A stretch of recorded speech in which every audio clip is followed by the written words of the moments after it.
Hello दोस्तों, स्वागत है आपका अपने YouTube चैनल एमसीक्यू क्वेश्चन सब पर। आज हम आपके लिए इस वीडियो में बैंकिंग अवेयरनेस टॉपिक से रिलेटेड मोस्ट इंपॉर्टेंट क्वेश्चंस इस वीडियो में लेकर आए हैं। सभी क्वेश्चन सेलेक्टेड और इम्पोर्टेंट हैं।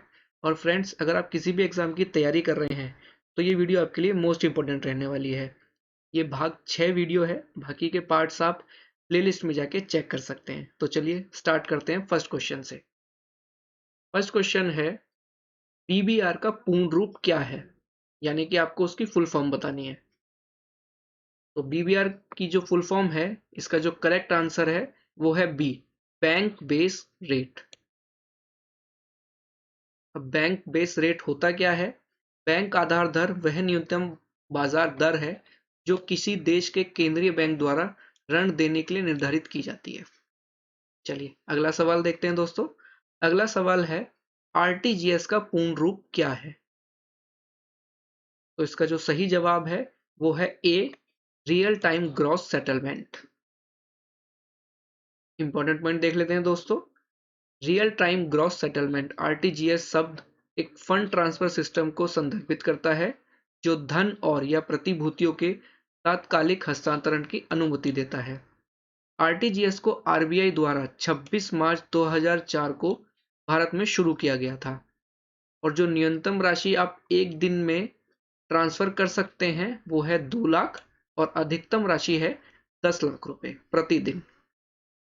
चलिए अगला सवाल देखते हैं। अगला सवाल है, एनपीवी का पूर्ण रूप क्या है? इसका सही जवाब है ए, नेट प्रेजेंट वैल्यू।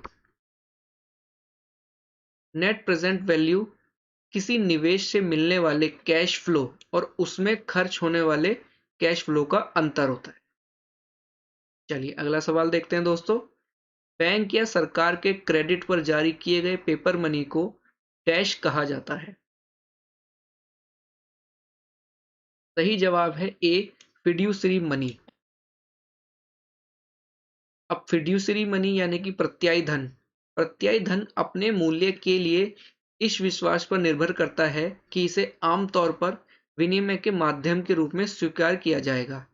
प्रत्यायी धन के उदाहरणों में चेक, बैंकनोट या ड्राफ्ट शामिल हैं। अगला सवाल देखते हैं दोस्तों। अगला सवाल है, धन आपूर्ति के 3 मापक क्या हैं? आपके जो सही जवाब है वो है डी, उपरोक्त सभी। अब एमओ, एमओ मतलब है आरबीआई के पास जितना पैसा है और जितना पैसा चलन में है वो सब मिलाकर जोड़ आता है उसको रिजर्व मनी यानी कि एमओ या फिर हाई पावर्ड मनी कहा जाता है। तो MO is equal to RBI के पास मुद्रा प्लस चलन में जो मुद्रा होती है उसको एम जीरो कहते हैं। एम वन, जनता के पास कितना पैसा है और जनता की बैंक में कितनी जमा राशि है उन सब का जोड़ नैरो मनी होती है, यानी कि M1 इज इक्वल टू जनता के हाथ में मुद्रा प्लस जनता की बैंकों में जमा राशि। यहाँ ध्यान देने योग्य बात यह है कि वे राशि हैं जो काम आने पर जनता बैंक से निकाल सके। इसका मतलब है कि करंट व सेविंग अकाउंट्स की सेविंग ही यहाँ पकड़ी जाएगी। M2, M2 में क्या होता है आपका M1 plus post office saving demands only. अब अगर हम बात करें M3 की, अगर नैरो मनी में टाइम डिपॉजिट्स को भी जोड़ दिया जाए तो उसे ब्रॉड मनी कहा जाता है। टाइम डिपॉजिट्स में आपके आरडी और एफडी जैसे डिपॉजिट्स आते हैं, वो होता है M3। चलिए अगला सवाल देखते हैं दोस्तों। कैश कितने प्रकार के होते हैं? का जो सही जवाब है वो है ई, उपरोक्त सभी। चलिए अगला सवाल, भारतीय रिजर्व बैंक ने किस वर्ष में M1, M2, M3 और इसी प्रकार आगे धन के वर्गीकरण की अवधारणा पेश की? इसका सही जवाब है डी, 1977। अगला सवाल देखते हैं दोस्तों। अगला सवाल है, निम्नलिखित में से कौन एक आंतरिक मान के साथ धन का एक रूप है? इसका जो सही जवाब है वो है सी, कमोडिटी मनी। कमोडिटी मनी वह पैसा है जिसका मूल्य उस वस्तु से आता है जिससे इसे बनाया जाता है। जैसे कि सोने और चांदी के सिक्के। अगला सवाल देखते हैं दोस्तों, निम्नलिखित में से कौन धन के मूल कार्यों में से एक नहीं है? तो जो इसका सही जवाब है वो है बी, वास्तविक मूल्य की गणना का एक साधन। अगला सवाल देखते हैं दोस्तों। अगला सवाल है, निम्नलिखित में से कौन सा सबसे अच्छा उदाहरण है कि मुद्रा को विनिमय के माध्यम के रूप में कैसे उपयोग किया जाता है? तो जो इसका सही जवाब है वो है डी, नाम मात्र की कीमतें। अगला सवाल देखते हैं। अगला सवाल है, धन व्यक्तित्व क्या है? तो जो आपका सही जवाब है वो है ई, उपरोक्त सभी। अगला सवाल देखते हैं दोस्तों, निम्नलिखित में से कौन फिएट मनी का सबसे अच्छा उदाहरण है? तो जो आपका सही जवाब है वो है बी, पेपर मनी। वित्त की दुनिया में फिएट मनी सरकार द्वारा जारी की गई मुद्रा है। इसका अपना कोई मूल्य नहीं है, लेकिन इसका मूल्य सरकारी नियमों से प्राप्त होता है। यह सोने या चांदी जैसी वस्तुओं द्वारा समर्थित नहीं है। फिएट मनी का मूल आपूर्ति और मांग और सरकार की स्थिरता के बीच संबंध से प्राप्त होता है, जिसने इसे जारी किया है। अगला सवाल देखते हैं दोस्तों। अगला सवाल है, निम्नलिखित में से कौन सा कम्युनिटी मनी का सबसे अच्छा उदाहरण है? इसका सही जवाब है सी, गोल्ड बुलियन। अगला सवाल देखते हैं दोस्तों। अगला सवाल है, पहला क्षेत्रीय ग्रामीण बैंक डैश 2 अक्टूबर 1975 को स्थापित किया गया था। इसका जो सही जवाब है वो है सी, प्रथम ग्रामीण बैंक। अगला सवाल, क्षेत्रीय ग्रामीण बैंकों की स्थापना कब की गई? का सही जवाब है सी, 1975। अगला सवाल, क्षेत्रीय ग्रामीण बैंक अधिनियम किस वर्ष में पारित किया गया था? सही जवाब है ए, 1976। अगला सवाल, किस समिति ने आरआरबी की स्थापना की सिफारिश की? सही जवाब है डी, नरसिम्हा समिति। अगला सवाल देखते हैं दोस्तों। अगला सवाल है, आयकर अधिनियम 1961 के उद्देश्य से आरआरबी को डैश के रूप में माना जाता है। इसका जो सही जवाब है वो है ए, सहकारी बैंकों। अगला सवाल, भारत के पूर्वी क्षेत्र में स्थापित होने वाला पहला आरआरबी कौन सा था? सही जवाब है डी, गौर ग्रामीण बैंक। अगला सवाल देखते हैं दोस्तों। अगला सवाल है, आरबी नामक प्रथम ग्रामीण बैंक डैश द्वारा प्रायोजित किया गया था। इसका जो सही जवाब है वो है बी, सिंडिकेट बैंक।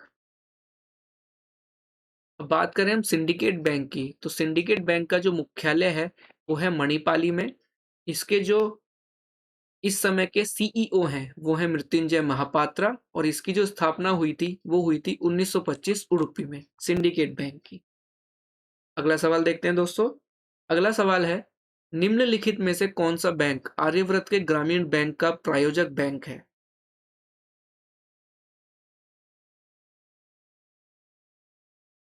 आपका जो सही जवाब है वो है C, bank of India. Bank of India के मुख्यालय की बात करें तो वो है मुंबई में। इसके संस्थापक हैं राम नारायण रुइया, और जो इसकी स्थापना हुई थी वो हुई थी 7 सितंबर 1906 को मुंबई में। अगला सवाल। अगला सवाल है आपका, निम्नलिखित में से कौन सा बैंक छत्तीसगढ़ राज्य ग्रामीण बैंक का प्रायोजक बैंक है? आपका जो सही जवाब है वो है डी, भारतीय स्टेट बैंक, यानी कि state bank of India. State bank of India के जो इस समय अध्यक्ष हैं वो हैं दिनेश कुमार खरा। स्टेट बैंक का मुख्यालय है मुंबई, और इसकी स्थापना हुई थी 1 जुलाई 1955 को। अगला सवाल देखते हैं दोस्तों। अगला सवाल है, आरआरबी किन राज्यों में काम नहीं कर रहे हैं? तो इसका सही जवाब है बी, गोवा। अगला सवाल देखते हैं दोस्तों। अगला सवाल है, बैंकों को डैश साल में एक बार मध्यम जोखिम श्रेणी के ग्राहकों के लिए केवाईसी डेटा अपडेट करना चाहिए? इसका सही जवाब है डी, 8 साल में। अगला सवाल देखते हैं। अगला सवाल है, केवाईसी दिशा निर्देश बैंकिंग विनियमन अधिनियम 1949 के किस सेक्शन के तहत जारी किए गए हैं? इसका सही जवाब है बी, सेक्शन 35A। अगला सवाल देखते हैं दोस्तों। अगला सवाल है, आरबीआई ने किसकी सिफारिश पर केवाईसी दिशा निर्देश जारी किए? इसका सही जवाब है बी, एएमएल पर एफएटीएफ और आतंकवाद के वित्त पोषण के संयोजन। अगला सवाल देखते हैं दोस्तों। अगला सवाल है, राजनीतिक रूप से उजागर व्यक्ति के बचत खातों को डैश के रूप में वर्गीकृत किया गया है? इसका जो सही जवाब है वो है डी, उच्च जोखिम। अगला सवाल। अगला सवाल है, क्रेडिट कार्ड निम्नलिखित में से किसका एक आवश्यक घटक है? इसका सही जवाब है सी, ए और बी, यानी कि इलेक्ट्रॉनिक कॉमर्स और इंटरनेट कॉमर्स। अगला सवाल, यूनियन पे डेबिट कार्ड का संबंध किस देश से है? इसका जो सही जवाब है वो है बी, चीन। देखते हैं अगला सवाल। अगला सवाल है, क्रेडिट कार्ड डैश के लिए एक सुविधाजनक विकल्प है? इसका जो सही जवाब है वो है डी, दोनों ए और बी, यानी कि चेक और नकद के लिए। अगला सवाल। अगला सवाल है, रुपे डेबिट कार्ड कब लॉन्च किया गया? इसका सही जवाब है ए, सन 2012 में। अगला सवाल देखते हैं दोस्तों। अगला सवाल है, पिन किसके लिए प्रयुक्त होता है, हुआ है? सही जवाब है ए, पर्सनल आइडेंटिफिकेशन नंबर। अगला सवाल देखते हैं दोस्तों। अगला सवाल है, क्रेडिट और डेबिट कार्ड में क्या समानताएं हैं? इसका जो सही जवाब है वो है डी, उपरोक्त सभी। अगला सवाल देखते हैं। कौन सा प्रकार डेबिट कार्ड का नहीं है? इसका जो सही जवाब है वो है डी, मनी कार्ड। अगला सवाल देखते हैं दोस्तों। अगला सवाल है, डेबिट कार्ड के साथ आपके पास डैश में पैसा होना चाहिए? इसका जो सही जवाब है वो है बी, आपका खाता। अगला सवाल देखते हैं दोस्तों। अगला सवाल है, बैंकिंग में कितने प्रकार के कार्ड हैं? इसका जो सही जवाब है वो है डी, उपरोक्त सभी। अगला सवाल देखते हैं। यदि आप क्रेडिट कार्ड का उपयोग करते हैं तो आपको भुगतान और डैश का भुगतान करना होगा? इसका सही जवाब है डी, ब्याज। अगला सवाल, सिडबी का मुख्यालय कहाँ है? इसका सही जवाब है बी, लखनऊ। अब सिडबी के अध्यक्ष और एमडी जो हैं वो हैं शिव सुब्रमण्यम रमन, और इसकी जो स्थापना हुई थी वो हुई थी 2 अप्रैल 1990 को, यानी कि सिडबी की। अगला सवाल है, पंजाब नेशनल बैंक का मुख्यालय कहाँ है? इसका सही जवाब है ए, नई दिल्ली।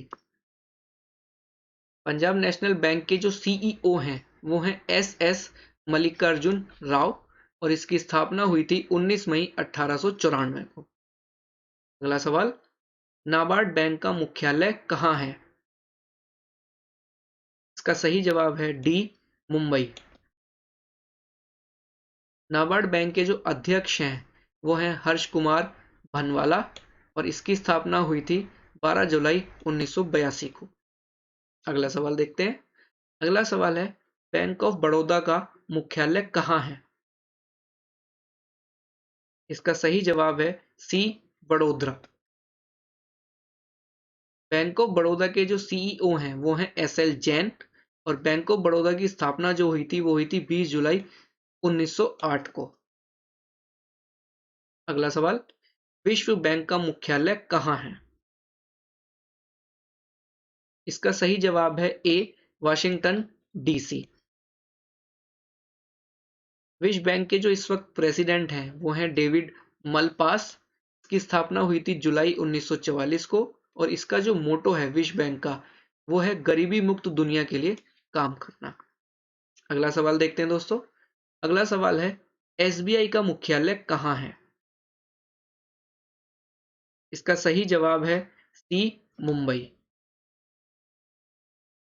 एसबीआई के जो इस समय अध्यक्ष हैं वो हैं दिनेश कुमार खरा, और इसकी जो स्थापना हुई थी वो हुई थी 1 जुलाई 1955 को। अगला सवाल देखते हैं। अगला सवाल है, आईसीआईसीआई बैंक का मुख्यालय कहाँ है? इसका सही जवाब है ए, मुंबई। आईसीआईसीआई बैंक के सीईओ हैं इस वक्त संदीप बख्शी, और इसकी स्थापना हुई थी जून 1994 को। अगला सवाल देखते हैं। Exim bank, export import bank of India का मुख्यालय कहाँ है? इसका सही जवाब है बी, मुंबई। एक्सिम बैंक की जो स्थापना हुई थी वो हुई थी सन 1982 में। अगला सवाल देखते हैं दोस्तों। अगला सवाल है, इंडिया पोस्ट पेमेंट्स बैंक का मुख्यालय कहाँ है? इसका सही जवाब है सी, नई Delhi. India post payment bank के जो सीईओ हैं वो हैं जे वेंकट रामू, और जो इसकी स्थापना हुई थी वो हुई थी 1 सितंबर 2018 को। जे वेंकट रामू एंड 1 सितंबर 2018। अगला सवाल देखते हैं दोस्तों। अगला सवाल है, एचडीएफसी बैंक का मुख्यालय कहाँ है? इसका जो सही जवाब है वो है डी, मुंबई। एचडीएफसी बैंक के सीईओ हैं शशिधर जगदीशन, और इसकी स्थापना हुई थी अगस्त 1994 को। अगला सवाल देखते हैं। यूनिवर्सल अकाउंट नंबर यूएएन को रिप्रेजेंट करने के लिए कितने अंकों का उपयोग किया जाएगा? इसका सही जवाब है डी, 12 अंकों को। अगला सवाल देखते हैं दोस्तों। अगला है, भारतीय वित्तीय प्रणाली code IFSC 11 alpha numeric code है, पांचवा करेक्टर क्या है? इसका सही जवाब है सी, 0। देखते हैं आज का आखिरी सवाल, जो है स्थायी खाता संख्या को रिप्रेजेंट करने के लिए कितने अंकों का उपयोग किया जाएगा? इसका जो सही जवाब है वो है ए, 10। चलिए दोस्तों, आज की वीडियो में इतना ही। अगर आपको वीडियो पसंद आई हो तो लाइक और शेयर ज़रूर करें, और अगर आप चैनल पे नए हों तो चैनल को सब्सक्राइब ज़रूर करें। और अगर आपको पीडीएफ ई बुक्स चाहिए तो उसका लिंक डिस्क्रिप्शन में दिया गया है, आप वहां से जाके चेक कर सकते हैं। तो चलिए मिलते हैं अब अगली वीडियो में। तब तक अपनी तैयारी करते रहिए। Wish you all the best. Thank you.